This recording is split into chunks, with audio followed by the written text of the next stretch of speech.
Тема сегодняшней лекции – это моя теория социального прогресса.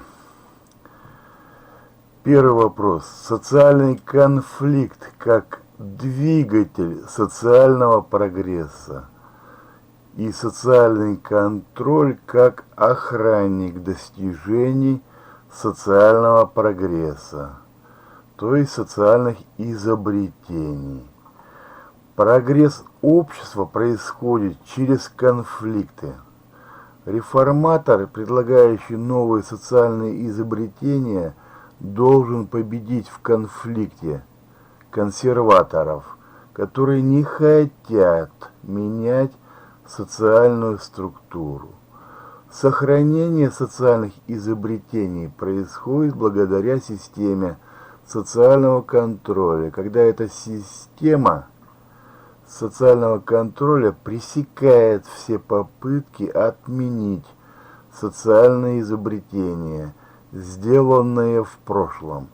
Эта система социального контроля стремится уничтожить людей, которые пытаются узурпировать государственную власть незаконно. Например, узурпировать верховную власть без победы на выборах.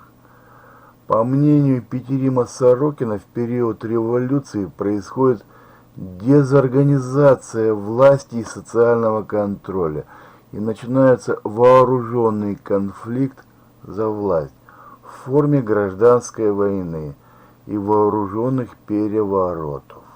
Прогресс общества приводит к изобретению все новых и новых видов социального конфликта и социального контроля. Изобретение все новых и новых видов конфликта и контроля приводит в свою очередь к ускорению социального прогресса. Факт ускорения социального прогресса в 20 веке первым заметил Алвин Тофлер в своей работе «Футурошок». Тофлер писал, что люди испытывают шок от шквала быстрых перемен в 20 веке. Общество состоит из активных людей, которые имеют бесконечные потребности в богатстве, престиже и власти. Эти люди всегда готовы вступить в конфликт друг с другом за свои потребности, за статус контролера и за ресурсы. И эти активные люди готовы и будут захватывать эти ресурсы: территории, земли, власть, богатство, престиж до того предела, который им установят их противники в конфликте. В результате конфликта начинается гонка вооружений, в которой в конечном счете побеждает тот противник, который способен изобрести самый разрушительный, самый эффективный вид оружия. Побеждает тот противник, который способен произвести самое большое количество оружия. Побеждает тот противник, который проявляет высокий моральный дух, психологическую готовность преодолеть все трудности в процессе достижения победы в конфликтах. Прогресс общества состоит в изобретении все новых и новых видов оружия, новых видов конфликта, новых видов контроля. Следующий вопрос. История социального прогресса. Появление новых ступеней развития общества и новых организаций связано с изобретением все новых и новых видов конфликта и контроля. Все организации выполняют в обществе какую-нибудь полезную для общества функцию. В истории общества существовали 4 ступени развития. Это 4 формации. Это понятие ввел Карл Маркс. Но он не смог назвать правильный критерий, который отличает одну формацию от другой. По моему мнению, возникновение каждой новой формации стало возможным только после изобретения принципиально нового вида контроля. Итак, первый вид контроля – это реликтовый психологический контроль. Это гипноз, роковая любовь, манипулирование толпой со стороны демагога и реликтовый психологический конфликт с помощью языка жестов. Они были изобретены в стае высших млекопитающих животных. Охота как вид конфликта был изобретен в стае высших млекопитающих животных. Человек изобрел оружие, и охота стала первым видом вооруженного конфликта у человека. Первая формация – это первобытная, построена на моральном контроле. Семья, как вид социальной группы, была изобретена в период зарождения первобытного общества. Возникли первые производственные группы, и они были построены на моральном контроле, то есть похвалить, поругать. Первыми формами производства стали скотоводство и земледелие. Хозяйство было натуральным, то есть сам вырастил, сам скушал. Война, как второй вид вооруженного конфликта, был изобретен в период перехода от первобытного общества к рабовладельческому. Сначала военнопленных просто уничтожали поголовно. Победители даже иногда съедали военнопленных, согласно обычаю каннибализма. Ацтеки приносили военнопленных в жертву богам. Затем побежденных на войне стали превращать в рабов. Это Древний Рим, конечно. Вторая формация, рабовладельческая, построена на военном контроле с помощью телесных наказаний. Особенно широко рабовладение применялось в земледелии.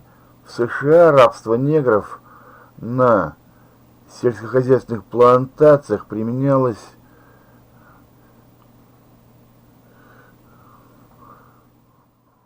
в 19 веке.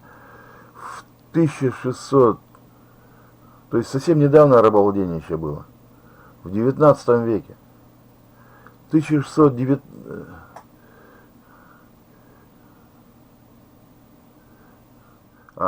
это рабство применялось в 1619-1865 годах. Это рабство негров в Америке. Так вот, почти 200 лет. Южане проиграли северянам в гражданской войне между севером и югом в США. Годы войны 1861-1865. Потому что северяне предлагали отменить рабство негров, потому что северяне предлагали применить более эффективный и более прогрессивный экономический контроль вместо телесных наказаний при найме негров для работы на плантациях.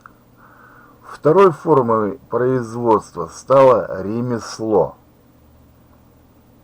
Была изобретена торговля и рыночная конкуренция для обмена и торговли ремесленными товарами.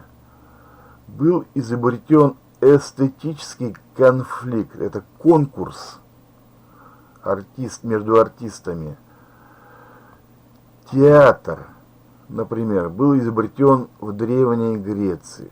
Спорт и спортивные состязания как вид конфликта тоже был изобретен в Древней Греции в форме Олимпийских игр. Такой вид спорта, как гладиаторские бои, был изобретен в Древнем Риме. были изобретены наука и философия, ну это в Древней Греции, тем самым был изобретен и идеологический конфликт, то есть научный спор, и политическая дискуссия, это в Древней Греции и в Риме. Для ведения войны с внешними врагами была изобретена новая организация. Это профессиональная армия вместо первобытного ополчения. Дисциплина в армии поддерживалась с помощью телесных наказаний, вооруженного контроля, то есть казнили трусов. Было изобретено государство, которое всегда состояло из таких частей, как правительство, суд, полиция, тюрьма. Был изобретен кодекс законов. Для того, чтобы содержать эти части государства и армию, были изобретены налоги и бюрократия. Главной функцией бюрократии стал сбор налогов. Второй функцией бюрократии в странах Древнего Востока стало строительство ирригационных систем и других глобальных объектов, то есть это египетских пирамид, китайской стены, городских стен и зиккуратов в Месопотамии. Так был построен азиатский способ производства, как азиатская разновидность рабовладения и феодализма. Позднее, в 20 веке, азиатский способ производства был построен в России при большевиках. Правительство при рабовладении формировалось на основе трех известных форм правления. Это непосредственная демократия, аристократия и тирания. В странах Древнего Востока применялась только тирания, то есть деспотия, в рамках азиатского способа производства. При полисной демократии и аристократии был изобретен новый способ конфликта – прямые выборы правителей. При полисной демократии выборы проводились в народном собрании. При аристократии выборы проводились в привилегированном собрании, то есть в Сенате. В период заката рабовладения был изобретен механизм религиозного контроля в трех мировых религиях. Это в буддизме, в христианстве и в исламе. Но золотой век религиозного контроля наступил только в период феодализма.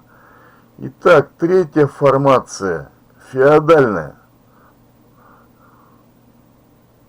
построена на административном контроле, то есть уволить, взять на работу, повысить по службе, понизить по службе. Вот административный контроль.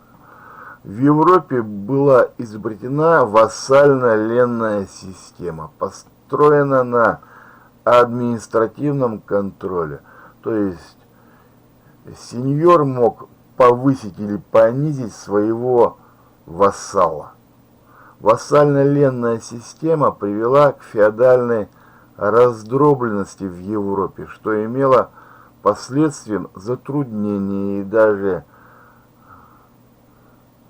отмену международной торговли на сухопутных дорогах в Европе из-за больших таможенных пошлин в средние века и возврат к реликтовому натуральному хозяйству.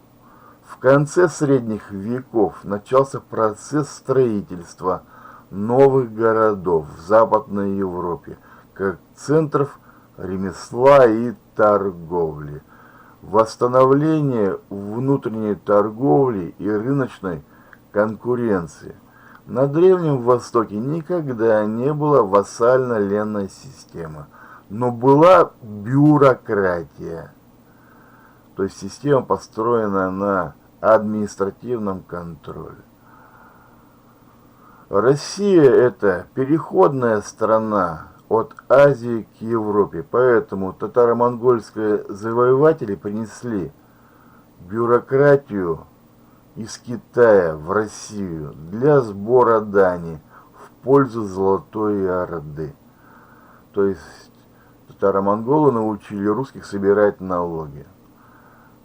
В Европе и в России была изобретена четвертая форма правления – наследственная монархия, когда наследник получал престол без выборов, то есть старший сын или старший брат. Это что привело к вырождению представительной правящей династии и захватом престола самозванцами. Самозванец Лжедмитрий I. Четвертая формация, капиталистическая, построенная на эффективном, самом на сегодняшний день эффективном виде контроля, на экономическом контроле. Макс Вебер правильно считал, что протестанты Западной Европы и США изобрели капитализм. В Западной Европе еще в период заката феодализма были построены города, как центры ремесла и торговли. Затем вместо ремесленных мастерских были построены мануфактуры на основе разделения ручного труда. Затем были построены фабрики с применением станков и искусственного двигателя. Сначала водяного двигателя, затем парового двигателя, затем электрического двигателя. Для нужд международной торговли были изобретены океанские корабли с применением сначала паруса, это каравеллы, в Португалии и Испании, затем с применением парового двигателя, пароходы, затем с применением двигателя внутреннего сгорания. Для самолетов сначала применили двигатель внутреннего сгорания, а затем реактивный двигатель. Для получения энергии сначала строили гидроэлектростанции, затем теплоэлектростанции на основе сжигания угля, нефти или газа, затем атомные станции. Предприниматели нанимали рабочую силу и контролировали ее работу с помощью экономических стимулов, то есть премии и штрафа. При капитализме произошел расцвет торговли и рыночной конкуренции вместо феодального натурального хозяйства. В области политики произошли буржуазные революции в Западной Европе, в Британии и Франции. Произошла смена элит. К власти в стране пришли предприниматели вместо дворян. Была изобретена новая форма правления. Это представительная демократия вместо наследственной монархии. В Британии и США были изобретены многопартийные выборы, конституция, парламент, система разделения властей. Были изобретены средства массовой информации. Это газеты, радио, телевидение, интернет. И средства массовой культуры. То есть грамзапись, запись музыки и видео на магнитной ленте, дисках DVD, на флешках и так далее. Это стало основой для изобретения идеологического и эстетического контроля, основой для перехода идеологического и эстетического конфликта на новый уровень. С изобретением естественных и технических наук наука вышла на новый уровень, результатом чего стало огромное количество технических изобретений при капитализме. Вот картина развития общества, прогресса в развитии общества. Следующий вопрос. Конфликт за мировое лидерство в XIX, XX и XXI веках как причина социального прогресса. То есть передовые побеждали, отсталые проигрывали и были вынуждены вводить социальные изобретения. Отсталых учат с помощью войны. Как причину социального прогресса можно рассмотреть борьбу за мировое господство и лидерство в XIX, XX и XXI веках между Британией, Францией, США, Германией, Россией, Японией и Китаем. Причиной этого конфликта стала борьба за колонии, за рынки сбыта и источники сырья, за территорию земли.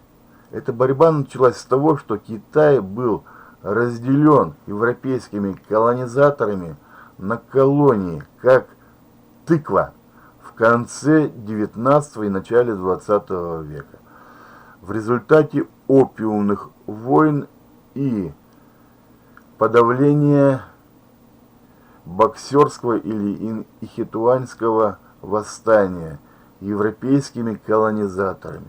Затем Россия проиграла войну Японии в 1904-1905 годах. И Япония отобрала у России половину острова Сахалин и Курильские острова. Потом Россия вернула в результате Второй мировой войны. К началу XX века весь мир был разделен между европейскими колониальными империями. Германия опоздала к этому разделу мира, поэтому она требовала передела мира в свою пользу, что стало главной причиной Первой мировой войны. В результате Первой мировой войны Тройственный союз, это Германия, Австро-Венгрия и Италия, проиграл странам Антанты, то есть это Британия, Франция и Россия. США поддержали Антанту. Из-за трудностей этой войны в России произошел социальный взрыв, и к власти пришли большевики, которые начали неудачный социальный эксперимент, коммунистический эксперимент. Отменили многие социальные изобретения, то есть рыночную конкуренцию, частную собственность, многопартийные выборы, парламент. Большевики ввели цензуру и построили систему пропаганды вместо художественного конкурса и дискуссий. Большевики ввели древние формы правления, диктатуру вместо представительной демократии. Тем самым большевики направили развитие России по пути социального регресса. Большевики сдались Германии за полгода до победы Антанты. Россия была исключена из состава победителей в Первой мировой войне. Парадокс состоит в том, что большевики, красные, сумели выиграть гражданскую войну против всех своих противников, белых. Белые предлагали направить развитие России по пути социального прогресса. А обычно утописты проигрывают гражданскую войну сторонникам социального прогресса.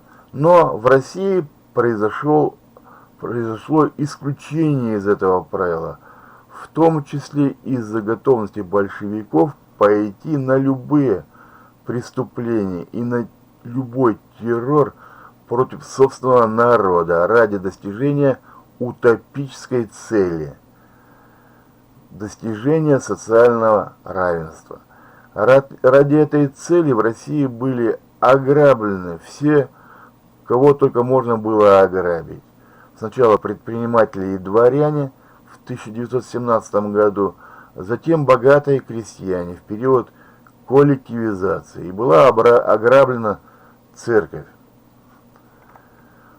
После Первой мировой войны Россия находилась в экономической и дипломатической изоляции от мирового сообщества. Но большевикам удалось выйти из этой блокады в 1922 году, заключив Раппальский договор с Германией. Это позволило большевикам выйти из международной изоляции, чтобы приобрести технологии, необходимые для индустриализации страны и особенно для военной промышленности. Главным экспортным товаром для большевиков стало сырье и особенно, конечно, зерно. Это зерно большевики отбирали у крестьян в процессе коллективизации и у колхозов отбирали.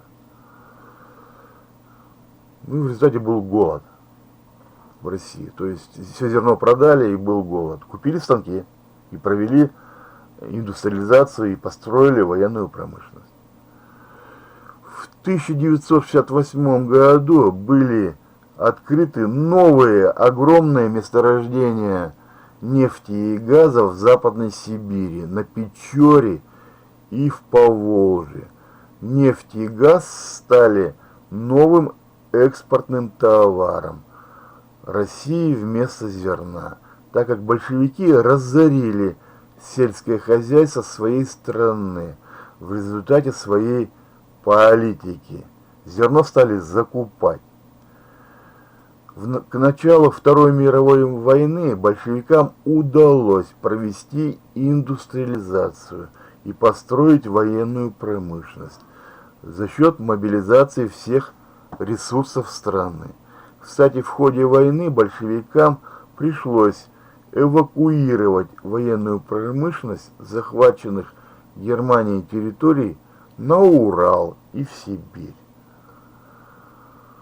Вторую мировую войну начала Германия в 1939 году, которая в начале войны смогла захватить почти всю Западную Европу, кроме Британии. Италия и Япония заключили союз с Германией. Затем Германия напала на СССР 22 июня 1941 года, а затем Япония напала на США 7 декабря 1941 года на военно-морской базе Пёрл-Харбор. С этого момента началась война на Тихом океане. США и Британия были вынуждены вступить в союз с СССР против стран оси. Это Германия, Италия, Япония. США и Британия оказали СССР военную и экономическую помощь по ленд-лизу. В результате Второй мировой войны Германия была разгромлена и разделена на зоны оккупации между СССР, США, Британией и Францией. Страны Восточной Европы, это Польша, Венгрия, Румыния, Чехословакия, ГДР, Болгария, попали в сферу влияния СССР, и там были установлены советские режимы. Развитие этих стран было направлено по пути коммунистического социального регресса. СССР не смог подчинить своему контролю Югославию, но Югославия тоже пошла по пути коммунистического социального регресса. США разгромили Японию на Тихом океане и применили 2 атомные бомбы против городов Хиросима и Нагасаки. СССР разгромил японскую Квантунскую армию в Маньчжурии и вернул половину острова Сахалин и Курильские острова. Китай пошел по пути коммунистического социального регресса при правителе Мао Цзэдуне. После окончания Второй мировой войны началась холодная война между странами НАТО. Это США, Британия и их союзники против стран Варшавского договора. Это СССР и его союзники. Китай и Югославия проводили самостоятельную политику. Холодная война заключалась в гонке вооружений между США и СССР, которая ложилась тяжелым бременем на экономику СССР, а эта экономика была отсталой. Экономическая помощь союзникам и коммунистическим режимам по всему миру, например, Кубе, тоже ложилась тяжелым бременем на отсталую экономику СССР. Ну, отсталую я уже сказал, по форме контроля. То есть на Западе был экономический контроль, а в России, в СССР был административный контроль. Вот в чем была отсталость. В результате холодной войны и падения цен на нефть и газ, организованного арабскими странами по приказу США, в СССР произошел экономический крах в конце 80-х годов 20 века. Экономический кризис парализовал коммунистический режим СССР. Страны Восточной Европы перешли на сторону НАТО и вступили в Европейский Союз. В 1991 году произошел распад СССР. Литва, Латвия и Эстония перешли на сторону НАТО и вступили в Европейский Союз. Британия на основе референдума сегодня вышла из Европейского Союза. Сегодня Европейский Союз находится под контролем США. И в будущем Европейский Союз может стать самостоятельным игроком в борьбе за мировое лидерство, а может подвергнуться распаду под бременем внутренних противоречий. Да, Западная Европа фактически колония США. Они не имеют сегодня самостоятельности, особенно Германия. Там даже канцлера не могут выбрать в Германии самостоятельно, только с согласия, кандидатура канцлера, согласия США. Там стоят американские войска, только рыпнись. Огромной проблемой для Европейского Союза стал неконтролируемый приток беженцев из стран Ближнего Востока и Африки из-за фактического отсутствия или бессилия пограничной охраны на границах Европейского Союза. Деятельность этой пограничной охраны сегодня парализована утопическими идеями мультикультурализма и бессилием правительства Европейского Союза. Но американцы не дают европейцам остановить беженцев. Размер притока иммигрантов в любой стране должен быть ограничен способностью коренного населения ассимилировать иммигрантов. То есть заставить выучить язык, принять культуру и так далее. Иначе иммигранты могут ассимилировать коренное население. И иммиграция может превратиться в нашествие и переселение народов. Не нужно забывать о судьбе Древнего Рима, погибшего в результате неограниченного притока сирийских рабов и великого переселения народов. То есть германцы сначала переселились, потом захватили Рим. Не случайно, что многие страны Европейского Союза под давлением здравого смысла отказываются принимать мигрантов на своей территории. В России президент Борис Ельцин провел экономические и политические реформы по западному образцу. Были введены частная собственность, это экономический контроль в экономике, рыночная конкуренция и представительная демократия. Тем самым была преодолена экономическая и политическая отсталость России. Россия пошла по пути социального прогресса, начиная с 1991 года. Видимо, в планах Запада было устроить распад не только СССР, но и Российской Федерации, чтобы сделать Россию слабой и зависимой страной. Но этим планам не суждено было сбыться. Запад сумел осуществить этот план в Югославии, где Сербия была подвергнута бомбардировкам со стороны НАТО в 1994-1995 годах. И Сербия не смогла помешать выходу из состава Югославии Хорватии, Словении, Македонии, Боснии и Герцеговины, Черногории и Косово. Холодная война между Западом и Россией продолжилась на новом этапе.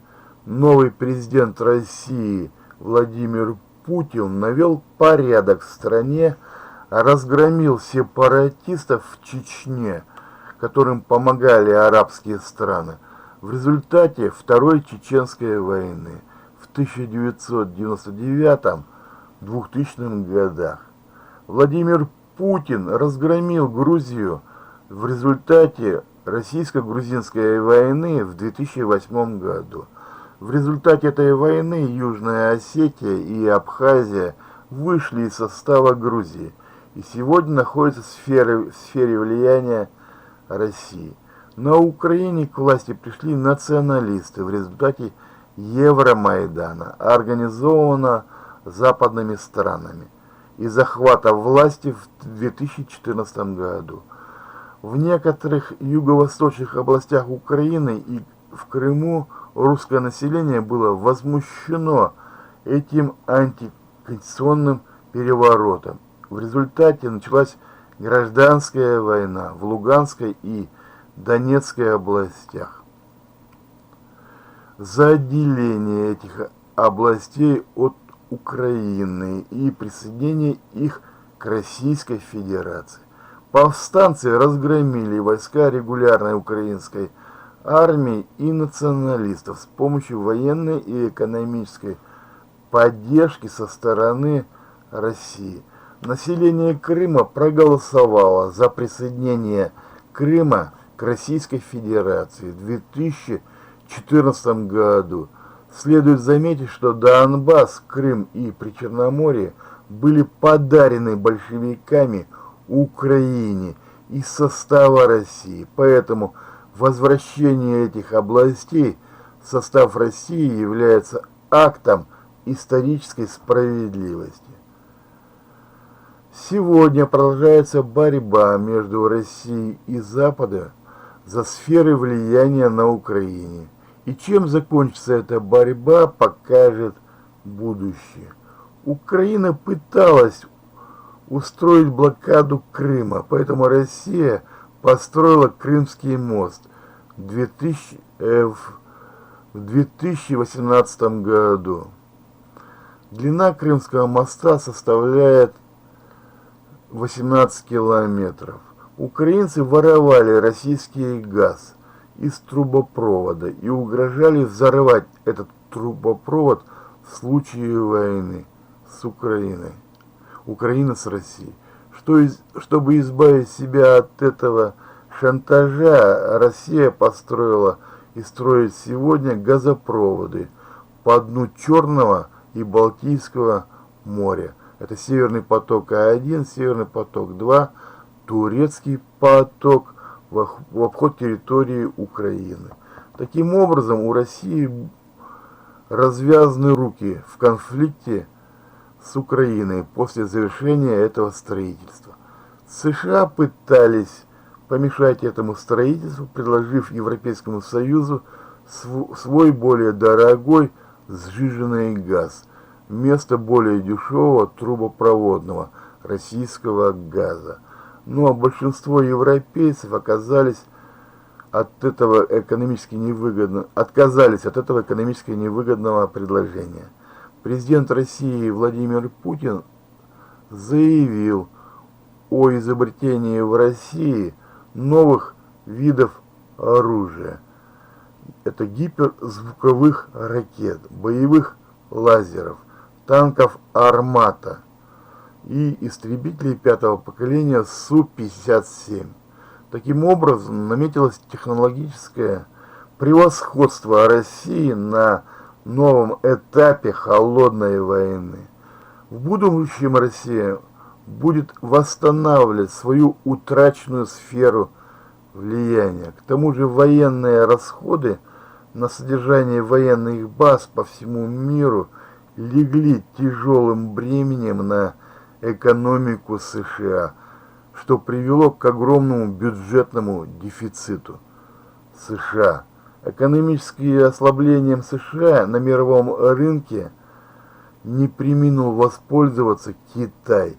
Дэн Сяопин начал экономические реформы в Китае в 1978 году, ввел в этой стране частную собственность, то есть экономический контроль и рыночную конкуренцию, но не ввел представительную демократию, сохранив олигархию Коммунистической партии Китая.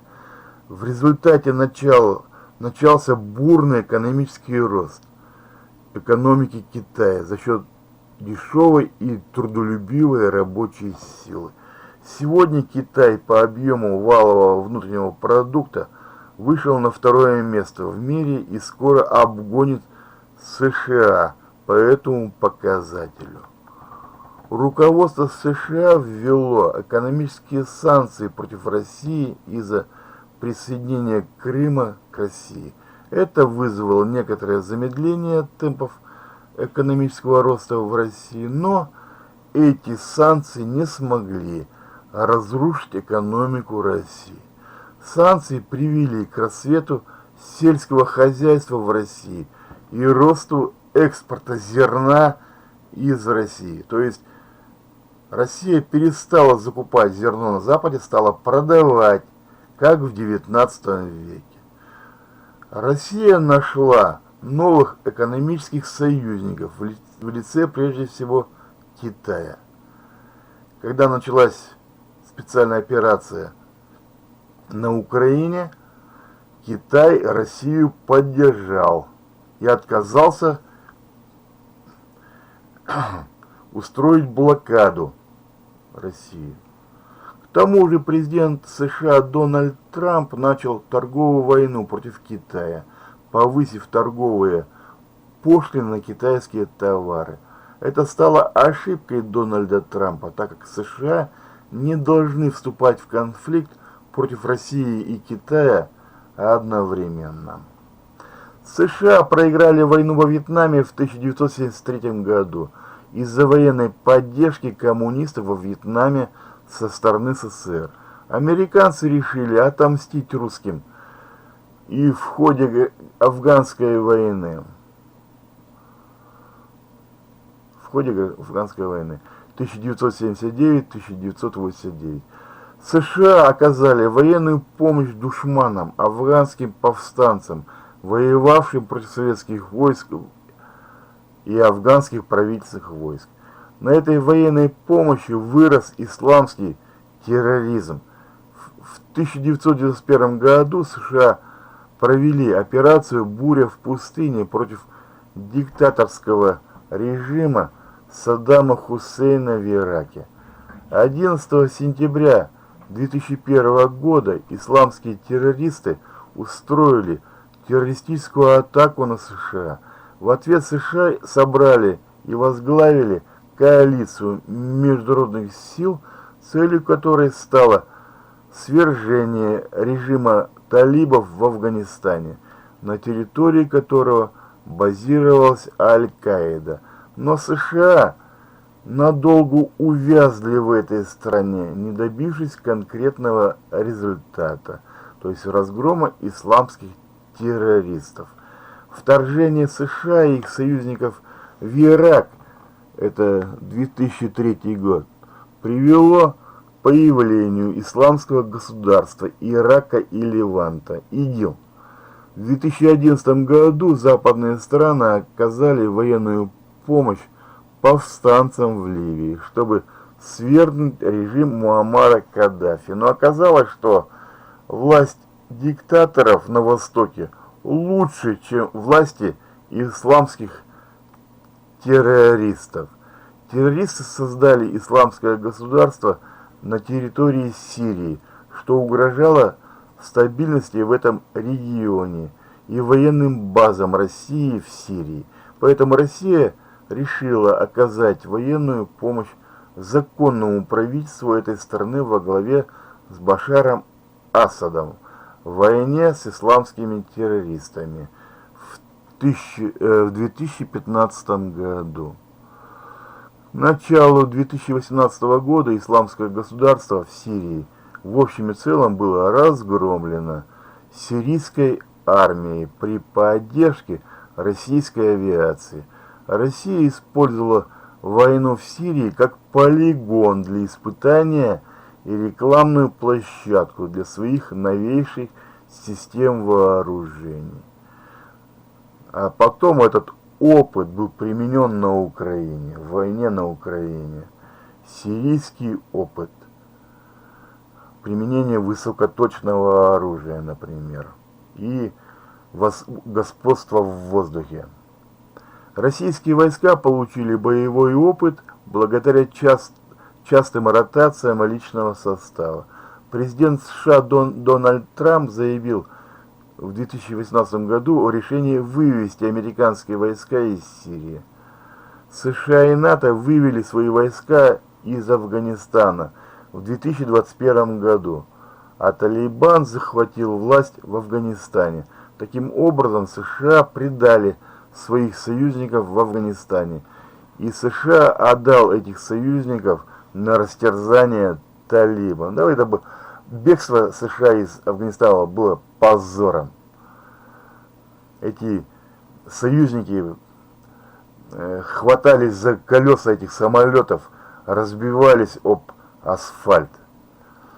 Это должно стать уроком для других союзников США, что их могут предать. Например, для украинских националистов. США не смогли помешать окончанию строительства газопровода «Северный поток-2» в 2021 году. И теперь у России развязаны руки в конфликте с украинскими националистами. Ну и вот началась специальная операция России на Украине. Эти два события, то есть вывод американских войск из Афганистана и окончание строительства газопровода «Северный поток-2», показало сокращение сферы влияния США в мире. К тому же в России воспринимают нынешнего президента США Джо Байдена как слабого человека с признаками старческого слабоумия. Таким образом, борьба за мировое лидерство между Россией, США, Европейским Союзом и Китаем сегодня продолжается, и то, чем она закончится, покажет будущее. Может быть, этот конфликт за мировое лидерство не закончится никогда, так как конец конфликта за мировое лидерство – это конец прогресса человечества, что невозможно в принципе.